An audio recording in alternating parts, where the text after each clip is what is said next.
The thing that I've taken away from this experience for sure is how to take my anxiety, my anxious energy, and channel it into something that is energetically useful. And how to reframe it in my mind as no, these aren't butterflies. This is power. This is ability. I can do anything and I can do this right now. And I am having so much fun with it.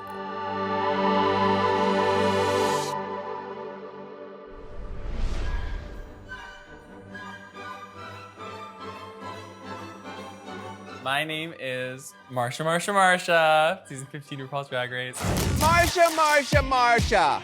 But today we're strictly Marty Lauter. And I'm from Long Island, New York, but we're kicking it in New Jersey now. I grew up in Northport, New York. It's a little town, a coastal village on Long Island. It's where Patti LuPone is from, fun fact.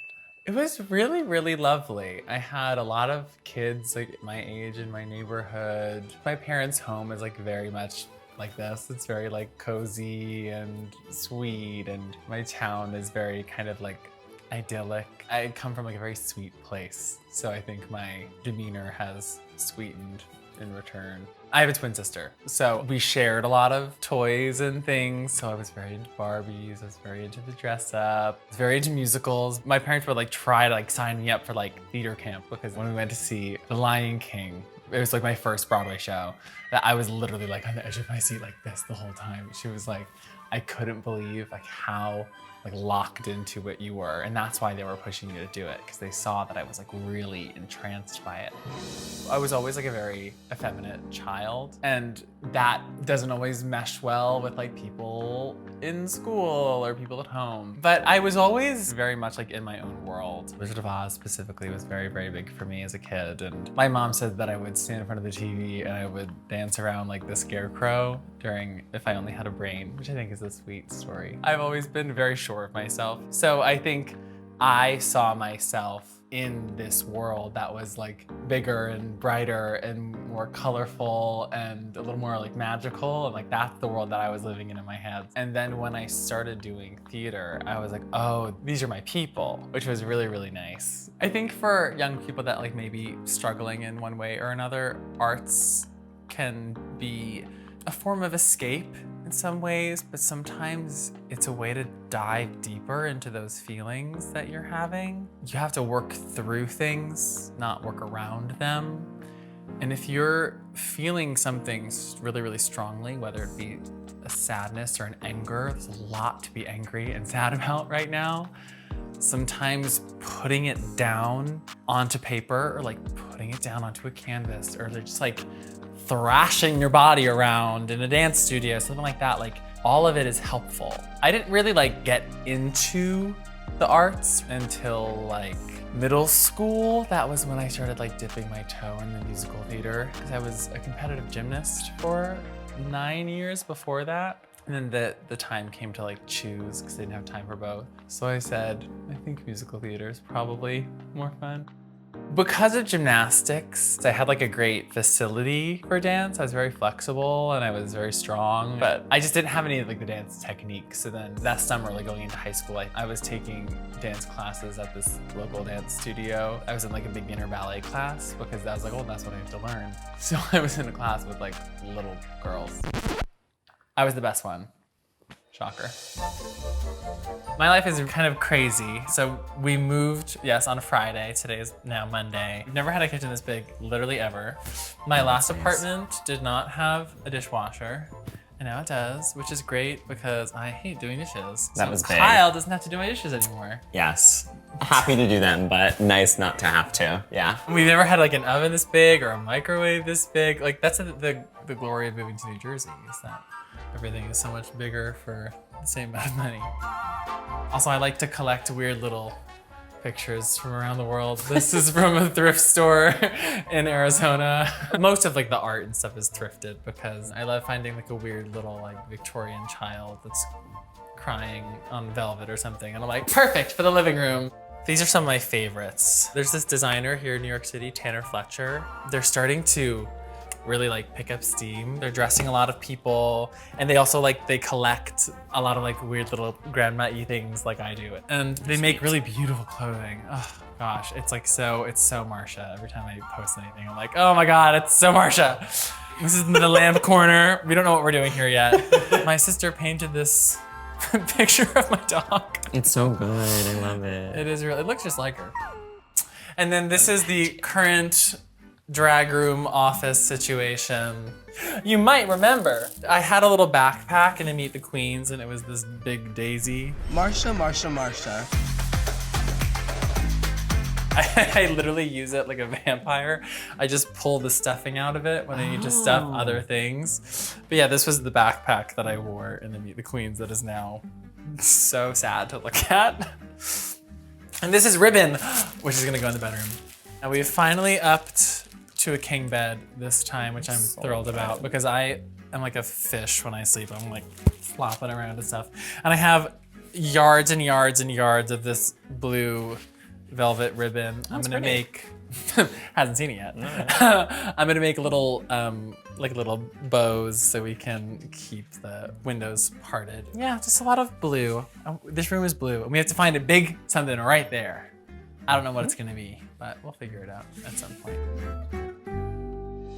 I would say that the birth of Marcia was definitely during the pandemic. I was living with my parents and I was watching season 12, and Gigi Goode specifically very much inspired me. I was like, oh, if I were to be a drag queen, that's the kind of drag queen I would be, like 100%, just like beautiful and like a little campy, but there's always like a fashion root to it. And during the pandemic, watching it, I was like, wow, this is really a buoy for me in this like kind of internationally scary time. This is making me feel so like happy and comfortable. It was like the one time a week that I would feel like normal, that I like wasn't thinking about other things. And it brought me so much joy. And I started like working on Marcia at that time. I was like getting in drag for like the first time in a way that wasn't just like, oh, I'm doing this for one night, we'll see. I was like actually trying to like craft a persona. It was a similar thing with theater. I was like, oh, I think I'm good at this. And so I should audition for this TV show that makes me so happy and brings so many people so much joy. And I was like, it just sounds like a fun thing to do and like a great opportunity. So like, let's see, let's try it out, why not? And when they called me, I was like, it's happening. I can feel it in my bones, it is happening. And it did.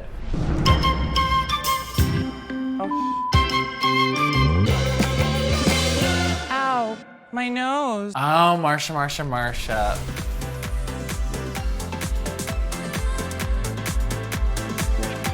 For all of the youngins, Marcia, Marcia, Marcia is a reference to the Brady Bunch. It's something that the middle child, Jan, says to Marcia, like when she gets her way and she doesn't. She's like, Marcia, Marcia, Marcia. I love the three names. I love like a Rachel Jones Smith drag queen. I think it's so funny. So it's like, oh, what if I had three names but they were just all the same and it was this? Because it's what she says when she's like jealous. It's what she says when she's like envious. She's like, oh, Marcia is so pretty and beautiful and popular and talented. She gets everything she wants. It's not fair. And that's what I wanted to evoke in other people in drag. I think it was at our finale, Jinx was brought on stage because she had just done her run in Chicago. And she said something along the lines of like, it's so satisfying when like you know who you are meant to become and then you become that person and then everyone else sees it and like gets it. I felt that way so much about Ariana Grande. So first of all, let me just lay this out. The odds that I was gonna get on the season that I got on were like slim to none. I've been doing drag for like no time at all. We had a split premiere. The fact that Ariana Grande was in my half of the premiere is crazy.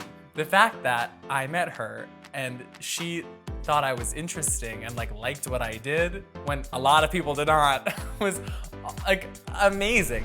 You are a very thoughtful artist. It was just super moving and incredible in every capacity. I had felt this like connection to her for like my whole life. I had this, albeit like parasocial relationship with her in my brain. And then I met her and she like affirmed everything that I felt. We like pull from the same things and we love the same movies and the same music and in my life, in drag, everything. Now seeing her in Wicked, my God, and acting, just, she inspires me in so many ways. So sick of talking about this. You can be sick of talking about it, but I'm talking to love. And just because you're over it, you don't do that. And please do not cut me off. The most challenging part of being on my season is that it's a very high pressure environment, very like high vibrational environment. You're with a lot of people who have very big personalities. And a lot of the time it was like navigating that. I don't have any kind of conflict in my personal life with anyone ever.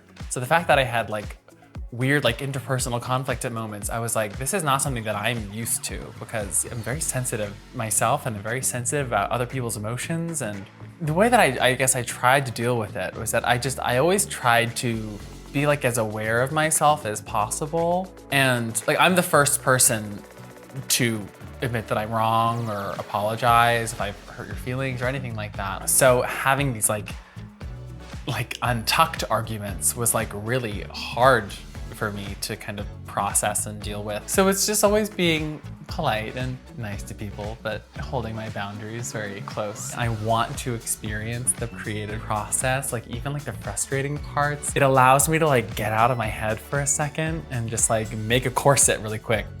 My creative spirit, it shines through. It's an anchor in a world that I can't control. I like jump into a project. That's usually what I do, because it'll help me like get my mind off of it. Or I'll like watch a movie that I really, really love that I would want to be a part of or would want to make something similar to. Or I sketch, I take a nap, and I dream.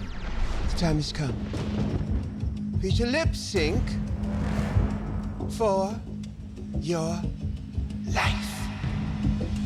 So the lip sync, yes, Boss Bitch, that sent me home, me and Mitra. One of the most celebrated lip syncs of all time.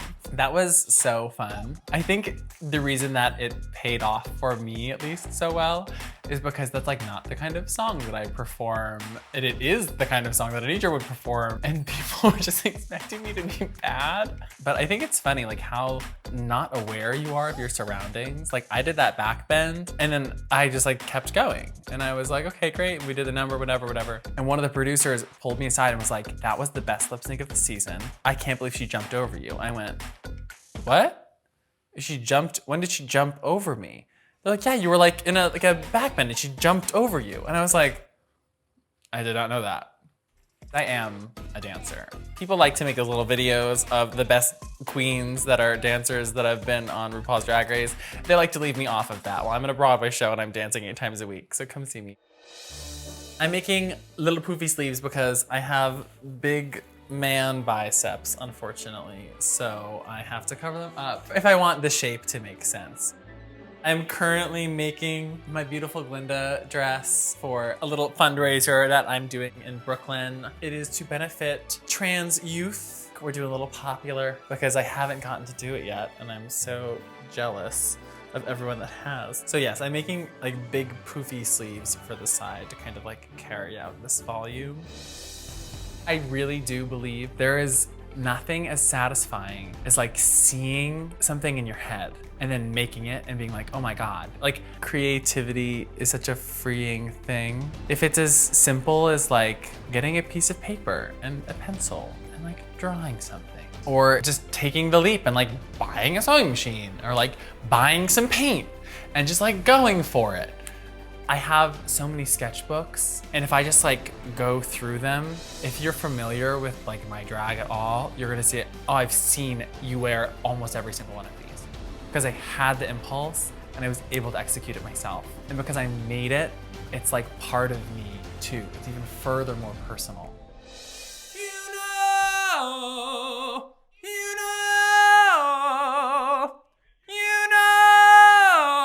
Cabaret. I play Victor, who's one of the Kit Kat boys. I dance a lot. I have a beautiful bowl cut wig. People always ask if it's my real hair, and it's not. And I understudy the Emcee, which is like one of the most iconic queer roles and just roles in general in the musical theater canon. So it's nuts, and I'm doing it tonight. Yes, exciting. I think it's just important to have a dream and have like an aspiration and something to work toward. It's what made me feel comfortable and at home. And I think feeling so comfortable like inside of that dream made me feel really happy. No way! No way! There's like people that inspire me like in my life that also inspire me in acting and drag and music and choreography. Like growing up, I loved Judy Garland because of The Wizard of Oz. Then when I started like learning about musical theater more, I really fell in love with Gavin Creel, who is an actor who passed this past year. It's so great that theater provides all of these like queer role models because like they're so like wildly talented and successful, and it's so inspiring to like look up to that and see that and think, oh, I see myself. Right now we are heading to the August Wilson Theater, or what is now called the Kit Kat Club. I've been doing the show, I think it's technically been a year. While it is really fun and really glamorous at times, it's very exhausting, and it really like it becomes your life. In a very large way, theater feels very much more for me than it does for other people because it's such like a self-sustaining thing. There's a certain anonymity that I have, but like outside of the things that I do to like make money, I started like writing a little bit, which is really exciting. I mean, my home decor is a big passion of mine at the moment. Even though I have no time right now, I feel very much like I'm doing it for me.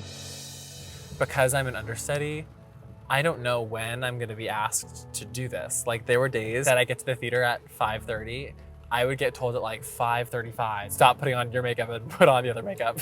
But honestly, those are the shows that I like more because I think because of the nature of our show, like winning over the audience is kind of part of it. And when people know it's gonna be you, it kind of comes a little bit more easily. Where when the audience doesn't know it's you and they've paid a certain amount of money to like see Adam Lambert and they're not seeing Adam Lambert, you have to like earn their trust and like earn their respect really quickly.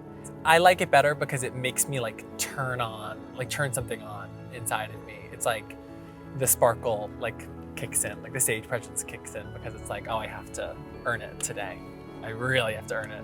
Basically, the show is about like the rise of fascism and the kind of loss of individuality that comes with that and like what we sacrifice, and how sometimes even people who are somehow othered or somehow considered to be in the minority will push other people in front of them to stay alive.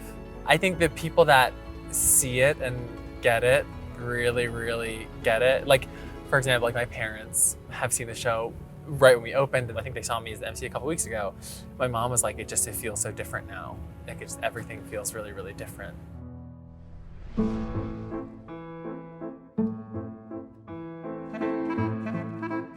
The thing that attracts me to the Emcee is that it was a lot of figuring out what I wanted it to be, because it's something that I love about this production and this character is that the creative team really wants everyone that does it to do it differently. They want it to be really personalized. So it was figuring it out, like what felt like me. What did I want to bring out of it? What elements of the story are important to me and that relate to me specifically? It's hard because it's very layered. So what I want to convey to the audience generally is just the story, is like how quickly a person can change when you wouldn't expect them to, and how sometimes maybe someone who is unassuming or just that people are unpredictable. Beautiful work, Marty, beautiful work. It's truly different every single night and different like song to song, moment to moment. But ultimately it's just like this really cool confidence and power. There's something about knowing that 1,500 people are watching you and laughing with you and just enjoying what you're putting out. And like the more the audience enjoys it, the more I have fun, the more I feel willing to like push myself and risk things. Being part of a creative community just like immediately begets diversity. Like so many people in my life are gay or queer or trans or people of color. Like I have a very colorful community, which I think just exposing yourself to people that aren't like you is really good for your brain. It's very powerful. This character is very, very powerful. Because the show does, And the character does specifically have a bit of like an improvisatory nature. so like you can throw a line in. Like if people are like coming in late and I'm introducing one of the acts or something, I'll just be like, hey, traffic, right? And then everyone will like look down at the person coming in late and laugh. Right before we opened, all of the covers had like a little meeting with our director, Rebecca Frecknell. And she was like, do you have any questions for me? Like, what do you want to know? And one of the questions that I asked was, why did you want me to do this? Like, what was the reason? And she was like, well, in your audition, you accessed a darkness that I didn't think you had. And it really surprised me. And the thing that she told me that I will literally never forget, she said, people are gonna look at you and immediately think like, oh, well, you're like cherubic and sweet and whatever. And that comes to you for free. Don't work for what you get for free.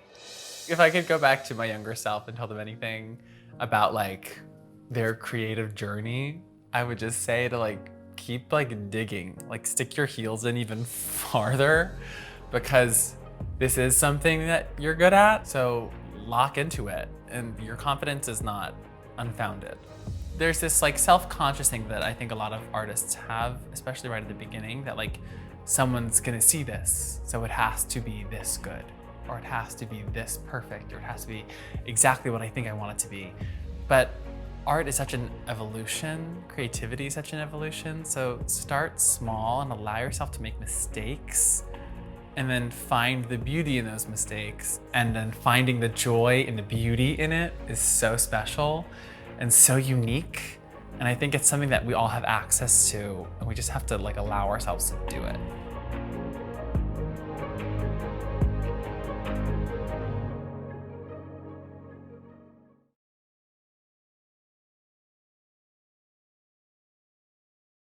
Hey, you want more non-Emmy nominated gay you traders? Well, then don't forget to subscribe to the RuPaul's Drag Race YouTube page.